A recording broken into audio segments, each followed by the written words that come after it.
오늘은 CPR에 대해서 알아보겠습니다.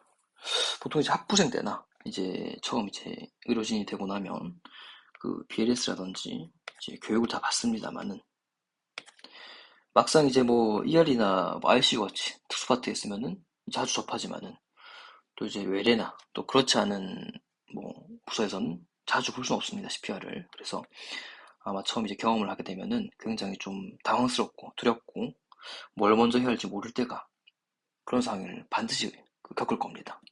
그래서 이 CPR 상황에서는 어떤 것을 해야 되는지 이 포인트를 좀 짚어보겠습니다. 자, CPR은 먼저 이 병원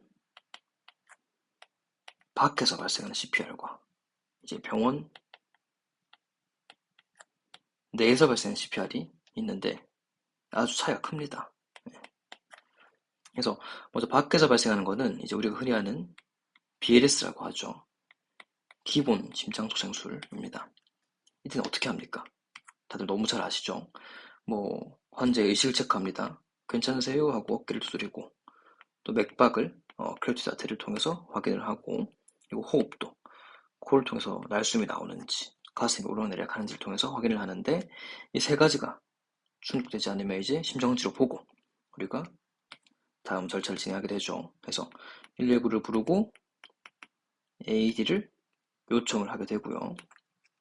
그 다음에 컴프레션을 하는데 AED가 도착하면 부착을 하고 이제 이 친구가 분석을 해가지고 필요에 따라서 재세동이 들어가게 됩니다. 자, 그래서 이 BLS를 잘 하는 것도 중요하지만은 사실 이제 BLS는 이게 병원 밖이기 때문에 이 뭐 장비부터 뭐 환경, 약물 이 모든 것이 제한적입니다. 그 중요한 것은 빠르게 이제 의료기관으로 이송을 하는 것이 아주 중요하죠. 자, 그래서 열심히 BLS를 하다 보니까 119가 왔습니다. 119가 왔어요. 자, 그럼 이제 119가 환자를 이송을 하겠죠. 병원으로. 일단 119만 와도 이 구급차에는 할 수 있는 것들이 많습니다. 예를 들면 인투베이션, 이제 의료 지도를 받고 1급 구조사 선생님들이 인투베이션을 할 수가 있고요. 인투베이션을 하면은 이제 안부 배경을 통해서 산소를 넣을 수가 있고, 그다음 에피네프린과 같은 이제 승합제 약물들을 사용할 수가 있죠. 그리고 EKG 리듬을 보고 초기 리듬을 알아낼 수가 있습니다. 이렇게 119 관사를 데리고 가면은 자 이제 병원에 도착을 하죠. 자 그럼 이때부터는 이제 BLS는 끝이 났고 여기서 이제 ACLS를 할 수 있습니다. 자, ACLS가 뭐냐 하면 이건 전문 심장소생술입니다. BLS와 다르게 이 알고리즘이 있어요. 알고리즘이. BLS는 이제 그냥 뭐 의식, 맥박, 호흡을 보고 없으면 이제 심정지구나 해서 컴패션하고 AED를 부착하는데 이 ACLS는 조금 더 고품질의 CPR을 할 수 있도록 이제 어느 정도의 뭐 정해진 그런 기준과 이런 플로우가 있습니다. 자, 제가 방금 이제 말씀드린 거 이제 119를 통해서 이송하는 과정을 설명드렸는데, 뭐 이것뿐만 아니라 병동 내에서 뭐 이제 코드블루라고 하죠. 코드블루라고 하죠. 병동 내에서 발생하게 되면은 이제 코드블루를 통해서 이제 뭐 의사, 뭐 간호사, 뭐 응급구조사, 뭐 또 인턴 선생님들 다 뛰어옵니다. 그래가지고 이제 CPR 리더가 역할을 주게 되는데 이 CPR 리더가 필요한 이유는 조금 더 고품질 CPR을 시행하기 위해서는 누군가 한 분이 좀 지시를 해줘야 전체를 보면서 흐름을 보면서 해줘야 이게 잘 흘러갈 수 있기 때문에 역할을 주는 사람이 있는 것이고 그래서 이제 고품질의 CPR이라고 하면 뭐냐면 기준이 있습니다. 예를 들면 이제 컴프레션도 분당 100에서 120회를 유지를 하고 압박 깊이도 저도 5cm은 눌러야 됩니다. 뭐 예전에 6cm에 대한 언급도 있었지만은 이 이상은 안 된다고 언급이 있었지만은 이제 이런 기준이 생기고 하다 보니까 더 이제 조심하게 돼가지고 아 내가 깊게 누르면 안 되겠구나 하다 보니까 더 이제 덜 누르게 되는 거죠. 그래서 깊이가 너무 안 나오니까 이제 없어지고 기준이 5cm을 맞춰라라고 적어도 맞춰라라고 얘기를 하고 있습니다. 그리고 이 리코일도 충분히 해야 되고요. 충분히 압박을 했다. 그러면 가슴이 충분히 올라올 때까지 이제 봐야 됩니다. 왜냐면 이제 심장을 눌러줬는데 심장을 이완시키지 않으면 이제 혈액이 들어올 시간이 없는 거예요. 그렇기 때문에 효율적인 이제 펌핑을 위해서는 눌러주고 이완을 잘 시켜줘야 된다. 리콜을 잘 해줘야 된다 하는 거죠. 그리고 CPR 중단 시간을 최소화해라. 뭐 예를 들면 이제 환자를 침대로 옮긴다거나 또 뭐 이제 인투베이션 한다거나 사실 인투베이션 할 때도 몰래 보통 CPR 하면서 인투베이션 하지만은 뭐 간혹 너무 디피컬트 에어웨이다 하면은 한 몇 초 정도 멈추는 경우가 있고 또 이제 2분마다 환자의 심장의 리듬 체크를 하는데 이때도 CPR을 중단하게 되죠. 그래서 이 모든 CPR을 중단시키는 컴패션을 중단시키는 이 시간들을 최소화해라 하는 것. 그리고 압박자를 2분마다 교대해줘라. 이게 압박이 생각보다 하면 정말 힘들거든요. 그래서 이제 2분마다 교대를 하지 않으면 어떤 일이 생기냐면 너무 지쳐버려가지고 이 효율이 안 나오는 거죠. 분당 100에서 120회가 안 나오고 OCM 깊이가 안 나오고 리콜을 못 시키고 너무 힘들기 때문에 반드시 교대할 사람을 정해놓고 교대해줘야 됩니다. 그리고 이제 인투베이션을 하기 전이라면 BLS로 이제 30대 2의 비율을 유지해라.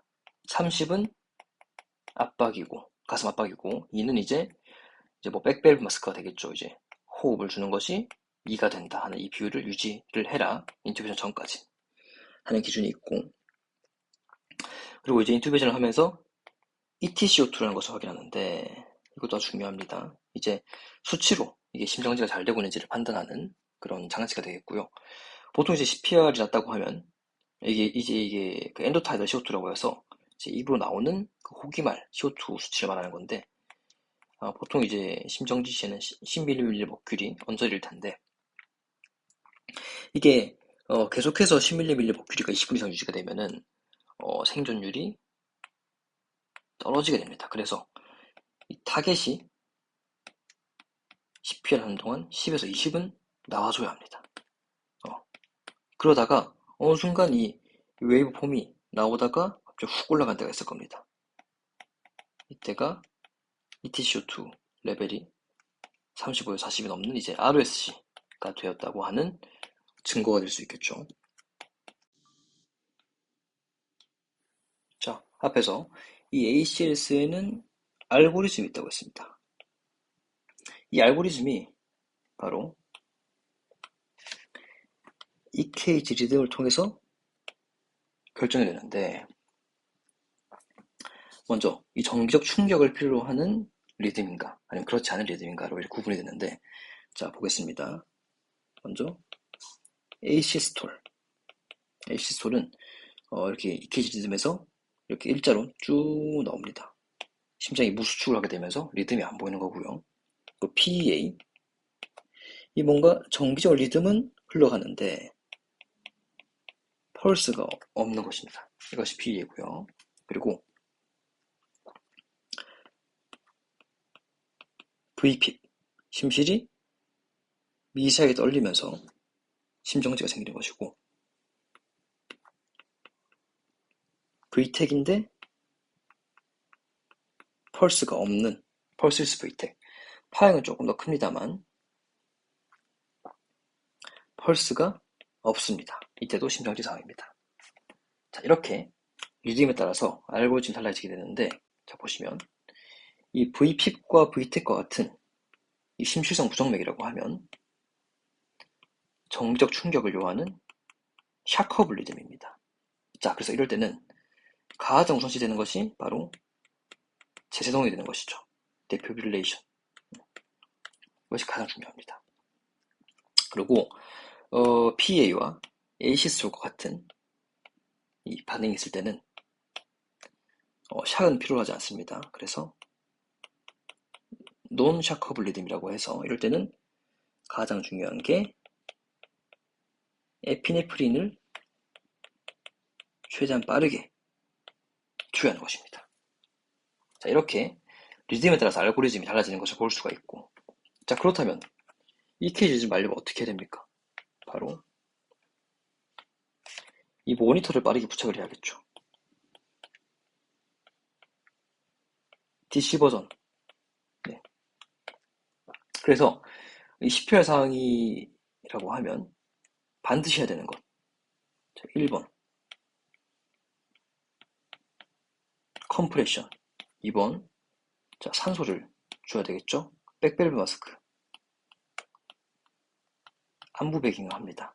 3번 DC 버전을 통해서 초기 리듬을 체크해라 하는 것입니다. 사실 제가 번호를 지정해서 얘기를 했지만은 이 세 가지 중에서 중요하지 않은 것이 없습니다. 자, 결국 그래서 이 의료진들이 각자 일사불란하게 역할을 자기가 뭘 할지를 보고 이렇게 각자 움직여줘야 되는 것입니다.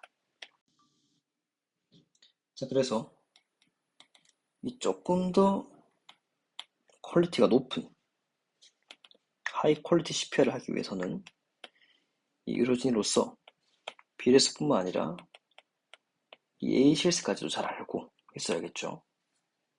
오늘은 여기까지 하겠습니다.